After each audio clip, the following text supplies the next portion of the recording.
Hello guys, तो चलिए आज की क्लास में सीखते हैं आपको बहुत ही इंपॉर्टेंट टॉपिक इक्विवेलेंट वेट, तुल्यांकी भार किसे कहते हैं और कैसे हम लोग निकालते हैं। तो चूंकि हम लोग जो यहाँ पर इक्विवेलेंट वेट बात करेंगे, हम आपको अम्ल, क्षारक और लवण का इक्विवेलेंट वेट निकालने का ट्रिक बताएंगे, तरीका बताएंगे।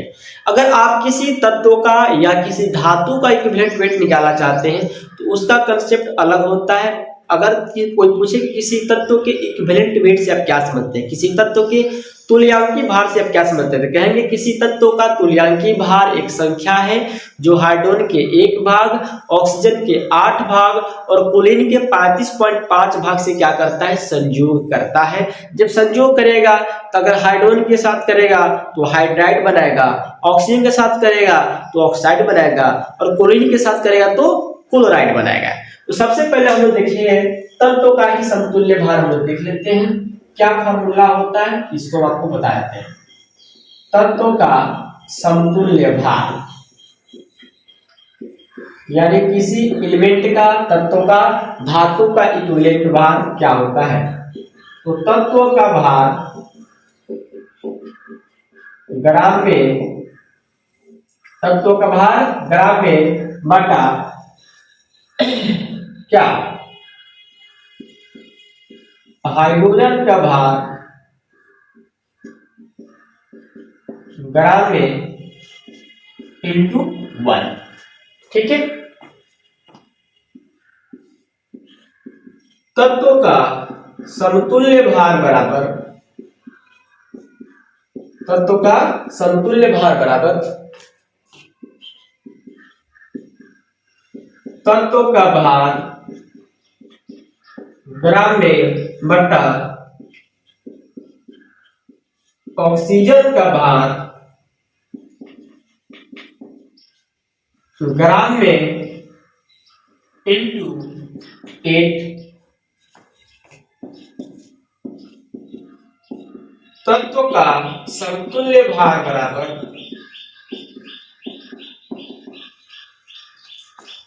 तत्व का भार ग्राम में बटा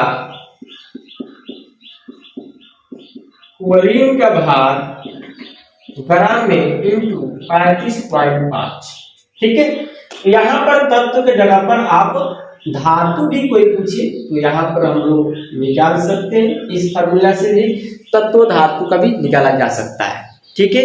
अब ध्यान देंगे, यहाँ पर किसी एलिमेंट का इक्विवेलेंट वेट अगर आपको कोई निकालने के लिए तो क्या करेंगे, तत्व का भार ग्राम में देगा कि कितना ग्राम तत्व जो है कितने ग्राम हाइड्रोजन के साथ संयोग कर रहा है, ये सवाल आपको दिया रहता है। तो तत्व का भार ग्राम में बट्टा हाइड्रोजन का भार इंटू 1। अगर हाइड्रोजन के साथ संयोग करेगा तो ये फॉर्मूला अप्लाई करेंगे, ऑक्सीजन के साथ संयोग करेगा तो इस फॉर्मूले को अप्लाई करेंगे और क्लोरीन के साथ संयोग करेगा तो ये फॉर्मूला अप्लाई करके हम लोग किसी एलिमेंट का इक्विवेलेंट वेट निकाल सकते हैं। ठीक है। जैसे मैं एक क्वेश्चन बोल रहा हूँ, ध्यान देंगे। जैसे मैंने क्वेश्चन बोला कि किसी कोई तत्व, किसी तत्व का 8 ग्राम, किसी तत्व का 8 ग्राम ऑक्सीजन के 16 ग्राम से संयोग करता है, तो तत्व का समतुल्य भार बताइए। तो तत्व का भार कितना बोला हमने, 8। ऑक्सीजन के साथ कितने ग्राम संयोग किया, 16। तो 8/16 इंटू ऑक्सीजन के साथ किया तो कौन सा फॉर्मूला, इंटू 8। यहां से हम लोग फॉर्मूला बना के भर लेंगे, आ जाएगा। क्योंकि इक्विवेलेंट वेट का कोई मात्रक नहीं होता। इक्विवेलेंट वेट क्या है, एक नंबर है, इसकी कोई इकाई नहीं होती है। इक्विवेलेंट वेट को ई से डिनोट करते हैं। तो चूंकि ये कंसेप्ट आपको इस पर होगा, लेकिन हम जो आपको बताने वाले हैं ये क्या बताने वाले हैं, अम्ल, क्षारक और लवण का इक्विवेलेंट वेट। चलिए देखते हैं अम्ल, क्षारक, लवण का इक्विवेलेंट वेट। चलिए तब हम देखेंगे अम्ल, क्षारक और लवण का इक्विवेलेंट वेट कैसे निकाला जाता है। तो ध्यान देंगे, अगर एसिड का इक्विवेलेंट वेट अगर आपसे कोई पूछ रहा है, अम्ल का समतुल्यांक या तुल्यांकी भार इक्विवेलेंट वेट, इसको शॉर्ट में ई एसिड में लिखा जा सकता है। ठीक है। तो इक्विवेलेंट वेट एसिड का निकालना कि क्या फॉर्मूला होता है, फॉर्मूला होता है अम्ल का अणुभार, अम्ल का अणुभार बटा हाइड्रोजन आयन की संख्या। हाइड्रोजन आयन की संख्या। चूंकि अलग अलग बुक में अलग अलग तरीके लिखा है, कहीं कहीं लिखता है अम्ल की क्षारीयता, है ना, भस्म की क्षारीयता, वो हमें जानते हैं। हम बस आपको देखेंगे हाइड्रोजन आयन की संख्या, उसमें कितने हाइड्रोजन आयन है, ताकि आपको जल्दी से समझ में आ जाए। ठीक है, क्षारक का पूछेगा, क्षारक का तुल्यांकी भार बराबर ई बेस, यहाँ पर क्या आ जाएगा, क्षारक का अणुभार बटा OH आयन की संख्या, OH आयन की संख्या। किसी किसी बुक में जैसे यहाँ पर हाइड्रोजन आयन की संख्या दिया तो वहां पर लिखेगा अम्ल की क्षारीयता, जैसे यहाँ पर OH आयन की संख्या है तो यहाँ पर लिखेगा क्षारक की अम्लीयता। ठीक है, तो बात एक ही है। तीसरा है लवण का समतुल्य भार या तुल्यांकी भार E7। तो क्या हो जाएगा, लवण का क्या हो जाएगा, लवण का अणुभार बटा सक्रिय धातु की संख्या। क्या बोला मैंने, सक्रिय धातु की संख्या इंटू क्या, धातु की संयोजकता, मतलब जो धातु होगा उस धातु की संयोजकता। इस फार्मूले को आप लोग देख लेंगे कि किसी एसिड का अगर किसी अम्ल का समतुल्य भार निकालना हो इस फार्मूले को अप्लाई करेंगे, बेस का निकालना हो इस फार्मूले को अप्लाई करेंगे, साल्ट का निकालना हो तो इस फार्मूले को हम लोग अप्लाई करेंगे। तो चलिए सबसे पहले हम लोग देखते हैं किसका, अम्ल का। ठीक है, अम्ल का कैसे निकालेंगे। एग्जाम्पल के तौर पर जैसे मान लिया आपके पास EHCl यानी हाइड्रोजन क्लोराइड, हाइड्रोक्लोरिक अम्ल का क्या निकालना है, इक्विवेलेंट वेट निकालना है। तो क्या था, अम्ल का अणुभार, हाइड्रोजन का एटॉमिक मास कितना होता है 1, क्लोरीन का 35.5 बटा हाइड्रोजन आयन की संख्या। HCl में कितने हाइड्रोजन है, 1 है, तो यहाँ पर क्या हो जाएगा 1 हो जाएगा 36.5 बटा 1 मतलब 36.5। ठीक है, यही पूछ लेगा कि H2SO4 सल्फ्यूरिक अम्ल का बताइए, इसको बताइए सल्फ्यूरिक अम्ल का। तो हाइड्रोजन का मास कितना होता है 1 × 2 प्लस, और सल्फर का कितना होता है 32, ऑक्सीजन का 16 × 4 बटा हाइड्रोजन आयन की संख्या। इसमें कितने हाइड्रोजन है 2 है, तो यहाँ पर लिखोगे 2, जोड़ोगे तो कितना आ जाएगा 98 बटा 2 कितना होता है 49। ठीक है, इस तरह किसका निकाल सकते हैं, किसी भी अम्ल का निकाल सकते हैं, बस उसमें देखना है कि उसमें हाइड्रोजन कितना है। ठीक है, दूसरा ई बेस, बेस का निकालना है, बेस क्षारक का, क्षारक बेस। ठीक है, तो सोडियम हाइड्रोक्साइड, सोडियम क्या हुआ 23, ऑक्सीजन कितना हुआ 16, हाइड्रोजन का 1।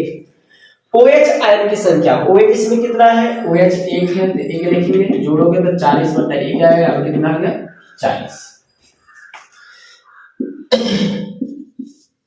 E या हो गया NH4OH, अमोनियम हाइड्रोक्साइड का निकालना है, हाइड्रोजन का मास 14, हाइड्रोजन का मास 1 × 4 प्लस ऑक्सीजन का 16 प्लस हाइड्रोजन का 1 बटा OH कितना है इसमें, OH 1 ही दिख रहा है, यहाँ पर लगाओगे 1, जोड़ दोगे 14 × 4 = 18, 14 × 4 = 18 17 34 35 कितना 18 और 17, 18 प्लस 16 = 17 बटा 1 8 7 15 35 बटा 1 कितना हो गया 35। ठीक है, ये किसका हो गया, क्षार का हो गया। जैसे मान लीजिए कि यहाँ पर लिखता CaOH ट्वाइस, तो CaOH ट्वाइस दिया है तो क्या करेंगे, मास निकाल लेंगे, बट्टा में क्या लगाएंगे, OH कितना यहाँ पर 2 है तो बट्टा में क्या लगा देंगे 2 करके बना देंगे। अब हम लोग देखते हैं किसका, अब हम लोग देखेंगे किसका, लवण का, साल्ट का कैसे निकलता है। हम लोग देखेंगे साल्ट का इक्विवेलेंट वेट कैसे निकालेंगे, लवण का इक्विवेलेंट वेट कैसे निकालेंगे।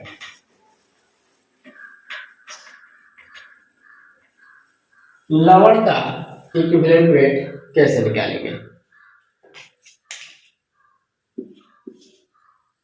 60 ENaCl, ठीक है, ENaCl, NaCl साल्ट है, तो साल्ट में क्या था, साल्ट का अणुभार, तो सोडियम का 23, क्लोरीन का 35.5 बटा, नीचे क्या था फॉर्मूला में, सक्रिय धातु की संख्या, इसमें कितने धातु है, सोडियम धातु है, तो सोडियम धातु एक है, और इसकी संयोजकता, सोडियम की संयोजकता क्या होती है, 1, यहाँ पे लिखेंगे 1, जोड़े में कितना होगा 58.5 बटा 1, कितना है 58.5, ठीक है। बी नंबर Na2SO4 अगर दे दिया, ये भी साल्ट है, सोडियम 23 × 2 प्लस सल्फर 32, ऑक्सीजन 16 × 4 बटा 2, क्या हो गया 2, 23 गुना कितना आता है 46, 32 64 बटा 2, काट बना लेंगे, ठीक है। तो इस तरह से क्या निकलता है, साल्ट का इक्विवेलेंट वेट निकलता है, लेकिन यहाँ पर क्या है, सक्रिय धातु की संख्या 2 और इसकी संयोजकता कितना है, सोडियम की संयोजकता 1, 2 एकम 2, ठीक है। अब इसको आप बना सकते हैं। इस तरह से हम क्या करते हैं, किसी भी एसिड, बेस और साल्ट का इक्विवेलेंट वेट निकाल लेते हैं। क्लियर है। अगर इक्विवेलेंट वेट आपको निकालने का ढंग आता है तो आप एक कॉन्सेप्ट है आसानी से पढ़ सकते हैं, नॉर्मलिटी, सामान्यता कैसे निकालेंगे, ठीक है। तो अगले वीडियो हम लोग लेके आएंगे नॉर्मलिटी। बेस्ट।